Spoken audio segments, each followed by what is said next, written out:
Are you wondering why you're not booked and paid to speak consistently? Are you trying to be a bookable paid speaker, but instead get a lot of quiet no's? In this episode, episode 6, I'm going to walk you through why you're not getting booked consistently and how you become more visible, market yourself as paid speaker. Don't forget to subscribe on your favorite podcast platform. And if you're watching us on YouTube, make sure you hit the subscribe button there.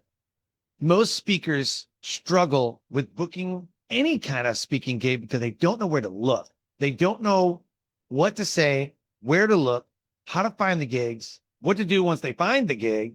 There's no systems. Everything we do is about systems.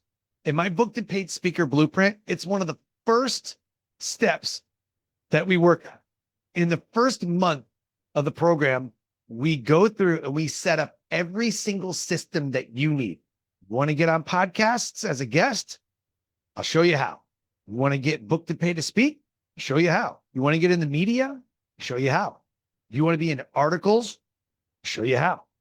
In the booked and paid speaker blueprint, we book you on paid gigs, on podcasts, in the media, and they also show you exactly how to do it for yourself. Everything we do is systematized. It brings you the leads for podcasts, brings you the leads for events, and brings you media opportunities. There is no shortage of any of these. They don't see you because you're not visible. You're what I call the invisible speaker trap. The invisible speaker trap is where talented speakers live. They're really good on stage, but they just don't know how to get to the stage. They don't know how to get booked on a podcast. And every once in a while, you might 1 or 2 times a month be a guest on a podcast, or maybe once every couple of months, you're like, yes, finally a podcast booking. Yeah, finally an article I can put out on LinkedIn, but it's not consistent.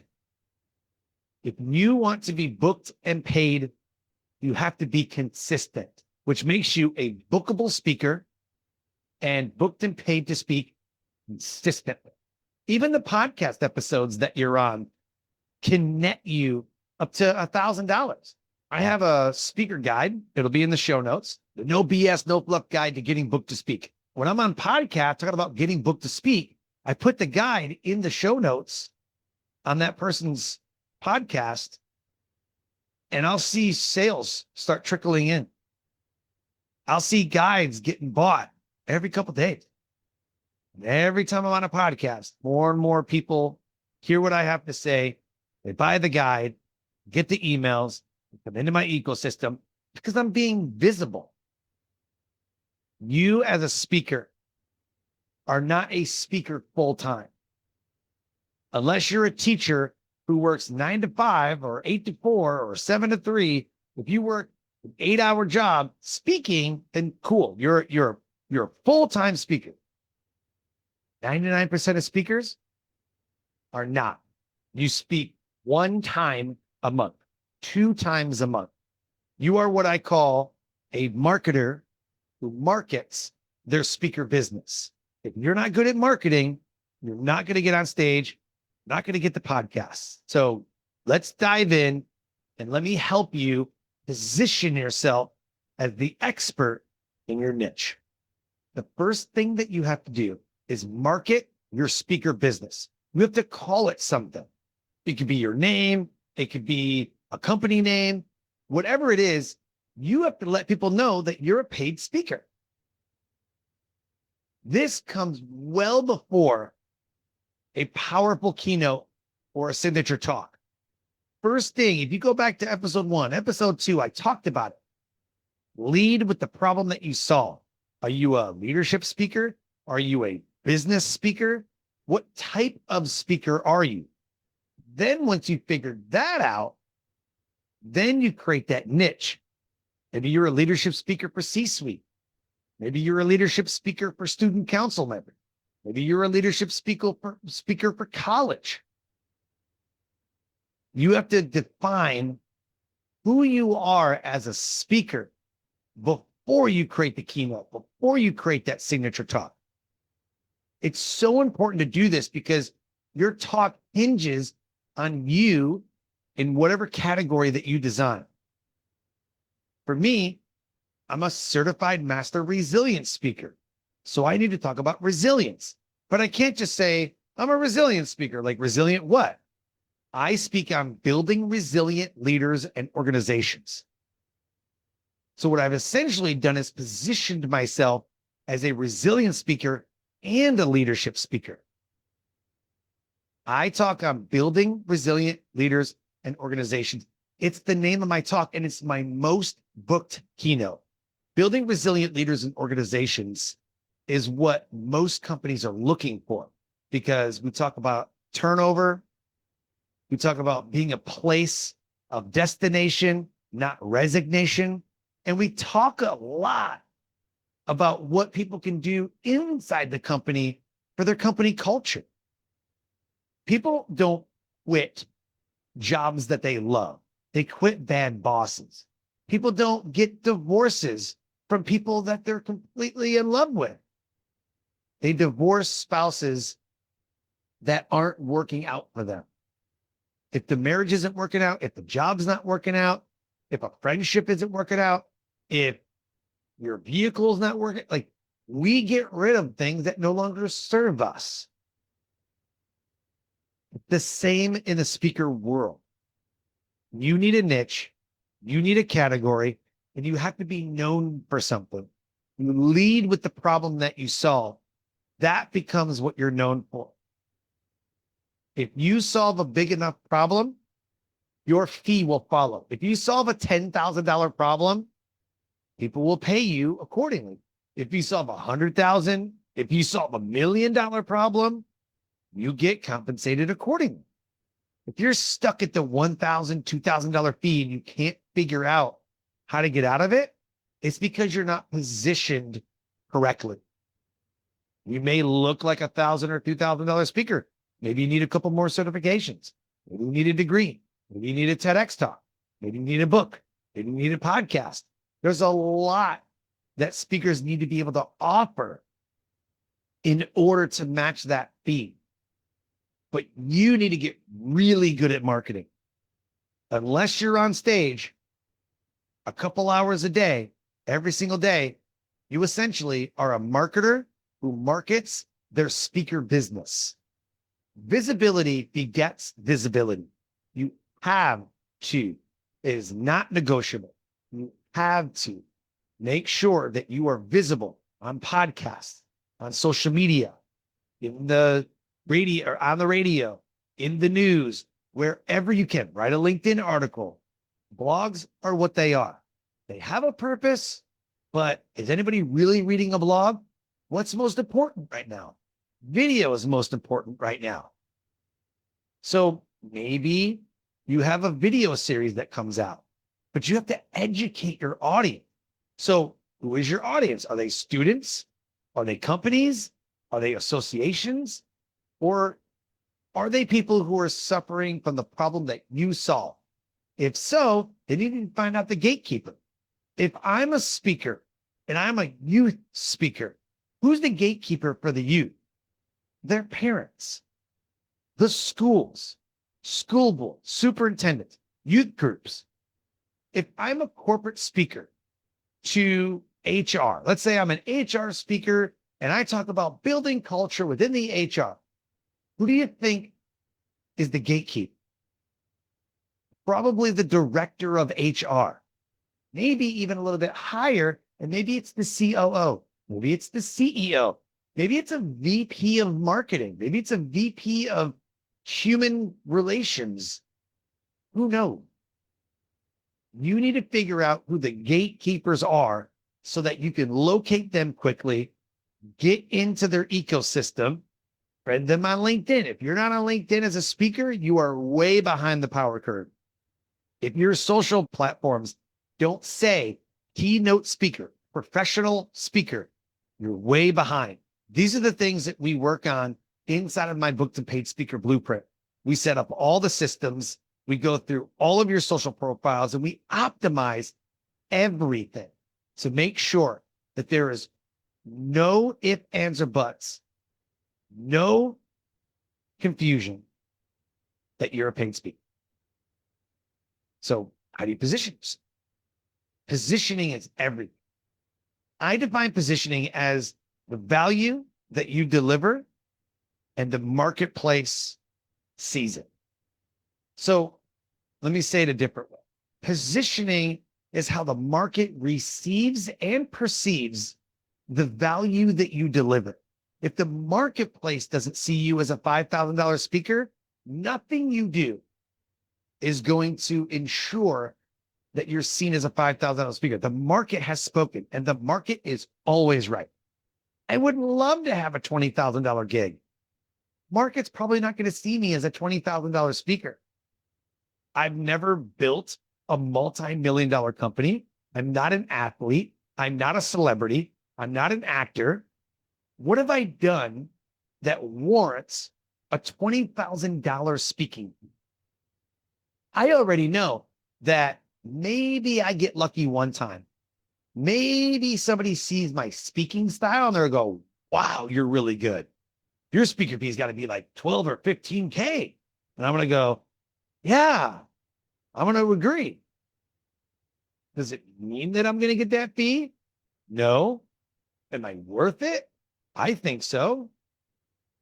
But the event planner has to see that you're worth it. If the event planner doesn't think that you're a $10,000 speaker, there's nothing that's going to pay you $10,000. So your whole job is to market yourself, position yourself, and be visible like a $10,000 speaker, $20,000, $30,000. I know people that get $20,000 speaking fees because they own multiple businesses that are worth millions of dollars, and they've earned it. They know what it takes to get that fee. They've mastered it, and they said, this is my fee, and this is why. I know people that get $50,000 a speaker fee. Why? Because they've exited multiple companies. They built startups in Silicon Valley. They exited them. They sell it. I have a friend that was the CEO of FreeUp. He sold it for $12 million. You think he deserves a $20,000 or $50,000 speaking fee? Absolutely. I haven't built a $12 million business that exited. He has. So if somebody wants a business speaker and it's up against me and him, who do you think is going to get booked? The guy that built 4 successful businesses that haven't made $1 million, or the guy who built FreeUp, who kind of everybody remembers, and exited for $12 million. People want to hear that story. They want to know how to build a $12 million business and then sell it. However, if somebody says, hey, we have a podcast event and we want to know how you bought and sold podcasts, I can talk about that. Does someone else buy and sell a podcast? Has someone else done something similar? So positioning yourself is knowing exactly what the event planner is looking at. You need to know exactly what the event planner is looking for in their speaker, because their name is on the line.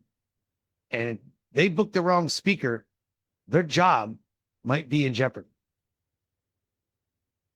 On social media, if it doesn't say that you're a speaker, you might have some issues.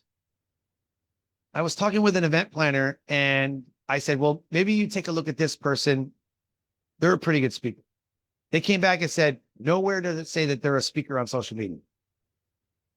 Thank you for letting me know. So I go back to that person and say, hey, you need to change all your social medias to keynote speaker. If you want to be a speaker, you need to let people know that you're a speaker. If your social media does not say keynote speaker, paid speaker, something about speaking, resilient speaker, leadership speaker, something, you're not going to get booked for those high fees. And you may not even get booked at all. That person said, we're not going to book that person. So they need to make changes. The same thing on a podcast. If you're a guest on a podcast and you're trying to get booked to speak, and they say, what do you do? And you say, I'm a coach. Maybe you are. But if you want to get booked, the first thing you say is, I'm a professional keynote speaker and a professional coach. Whatever you want to do first, Make it first. So if you want to be a coach and use speaking or podcasting to get clients, that's what you say. I'm a professional coach and I'm a keynote speaker. My advice to you is to get as visible as possible. There are a million motivational speakers. Tony Robbins changed himself from a motivational speaker to a master life strategist, realized that he needs to set himself apart from everybody else. Eric Thomas, the hip hop preacher, he's even like, I'm a motivational speaker, but here's what I really do. When event planners are uninformed or they just think, we need a motivational speaker, they quickly realize that they're going to get overwhelmed. Even event planners need to realize that if you're looking for something specific, like a team building speaker, then you need to find a team building speaker. Your positioning matters. I call myself a business positioning strategist, and that's exactly what we do in my blueprint. I'm a certified master resilience speaker. I'm a certified John Maxwell leadership speaker. I make it very clear why you're hiring me. Your goal is to sell an outcome that the event planner wants. And you can't do that unless you're positioned correctly. As we close, I just want you to make sure that you have all of the systems in place that bring you speaker leads, podcasts for you to guest on, media opportunities for you to be a contributor to. If you don't have these systems, if you're wondering, how do I get visible? And you're just posting on social media, hoping that someone sees your stuff, it's not going to happen. Millions and millions of hours of content is posted to Facebook. The feed is about 7 seconds. You have to be able to grab them in many different ways. Maybe they see your LinkedIn article. Maybe you use a platform like Haro, help a reporter out. You go on there and you find articles that editors are looking for, you contribute to that article, and all of a sudden it's backlinked. And now people are finding you. The top 5 reasons why leaders don't succeed. And you're like number 4, and you're like, my leadership style is this, and I teach leadership this way, and companies have grown whatever, 10%, whatever. Here's a link to the website. And they put all this stuff inside of this article. People are going to read that article, click on it, and they're going to find you. Marketing and visibility goes hand in hand. It's almost exactly the same because you're marketing you to get visible. If you're in the invisible speaker trap, it is because you're positioned as everybody else. Your marketing, your visibility should tell the event planner that you are the only option, not just another option.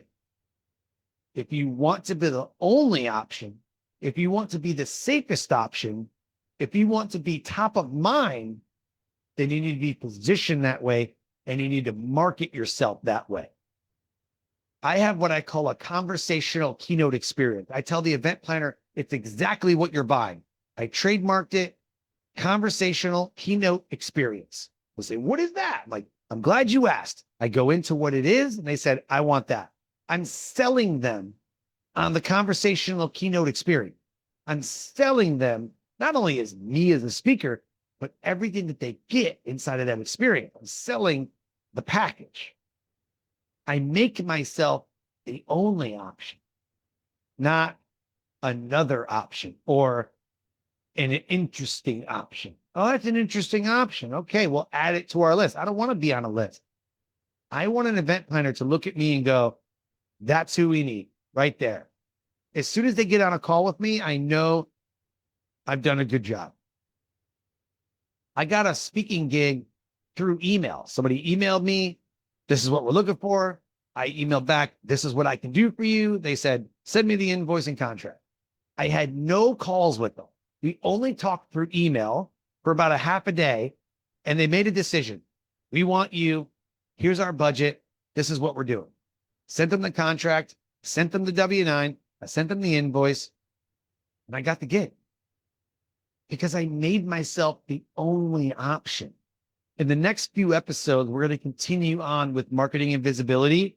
And I'm going to specifically tell you how you can use a podcast or other social media platforms, where to look for gigs, how to find them, how to close them, and how to get social proof so that you look like the only option. If you haven't subscribed or rated and reviewed the show, please go on your favorite podcast platform, wherever you listen to podcasts, rate and review, subscribe on YouTube, and we'll see you in the next episode.